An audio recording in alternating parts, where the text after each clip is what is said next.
Good morning. Greetings from just starting to melt Troutdale, Oregon.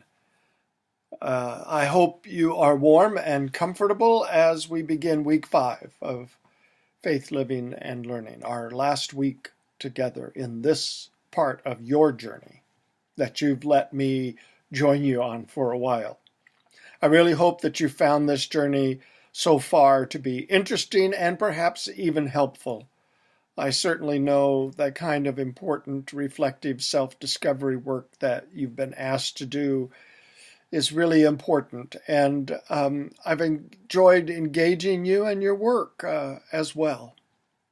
I want to say again, I think I've said this almost every week, how impressed I am with the thoughtfulness of your work around nearly every aspect of this course, but especially in the way you have so intelligently worked on the 3 films and your personal reflections on your life journeys. Each time I teach the course, I learn something new. I get a new perspective.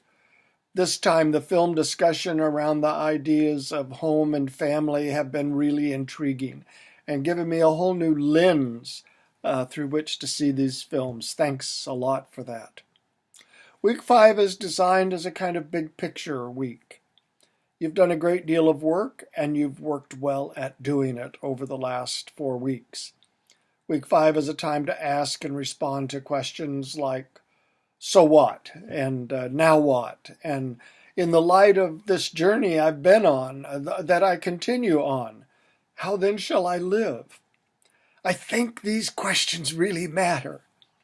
I've enjoyed and a few times been challenged by your thoughtful discussions.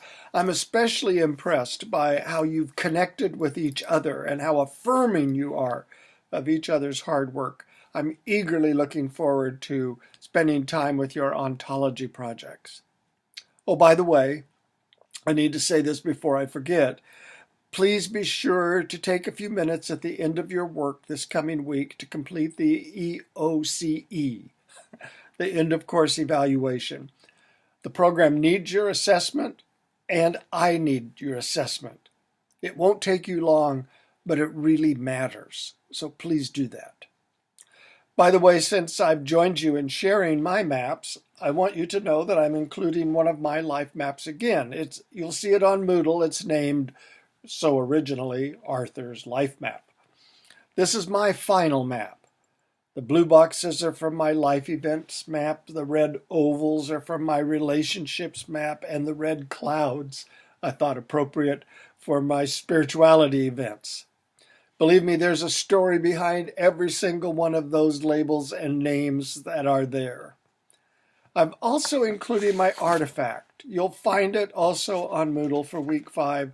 It's titled My Life Library. This artifact is important to me for a few reasons. One is that I'm a reader, and books and libraries have been huge influences in my life.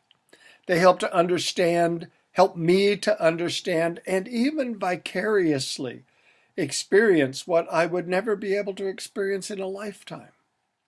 Another reason is that I've often said that my life is never a short story. It is always a novel, a long novel, full of plot twists and unexpected characters. Life happens, and then I have to figure it out.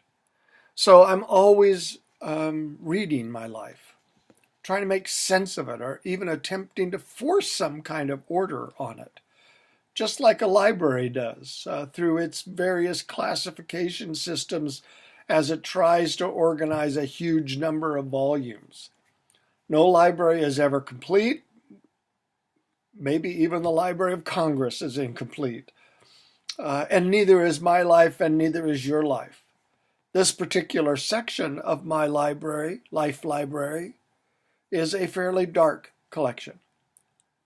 There are tales of death and despair and depression. There are also tales of survival and from time to time victory.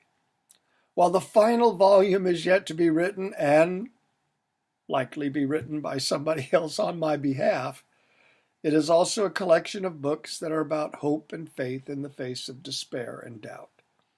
May not be the greatest story in the world, but it is my story, and it in some way explains me. And I hope that's how you will think about your own ontology project. One of my favorite quotations by the poet Rainer Maria Rilke, which I'll paraphrase, comes from a little book he wrote called Letters to a Young Poet. It encourages the young poet, and through him to all of us, to learn to love the questions and live into the answers. The older I get, the more I understand that it's the questions that matter. And that if I pay attention to those questions, if I live with those questions in the context of the dailiness of my life, I'll find answers, aka truth, for my life. So I encourage you to continue to live with these questions that we've been working with all course long.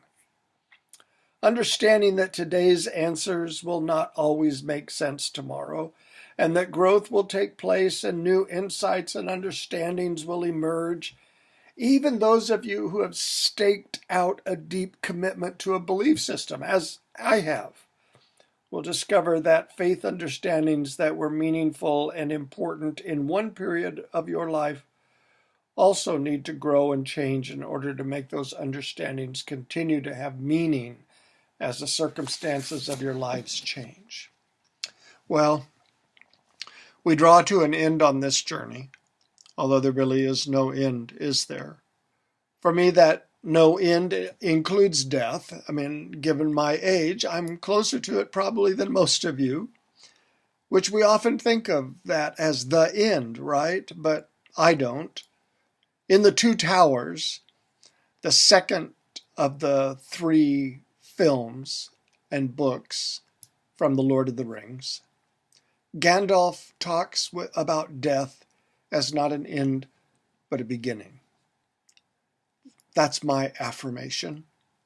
You might want to watch that. I've put the link on Moodle week 5. I told somebody recently that I plan to have this played at my memorial service. So what we are doing right now, you and I, is pausing at a local inn for a rest, a brew, and a reflective conversation. I wish you well, and hope if you are able to attend a graduation ceremony in the flesh, that you'll be sure to look me up and introduce yourself. May God bless you on the rest of your journey.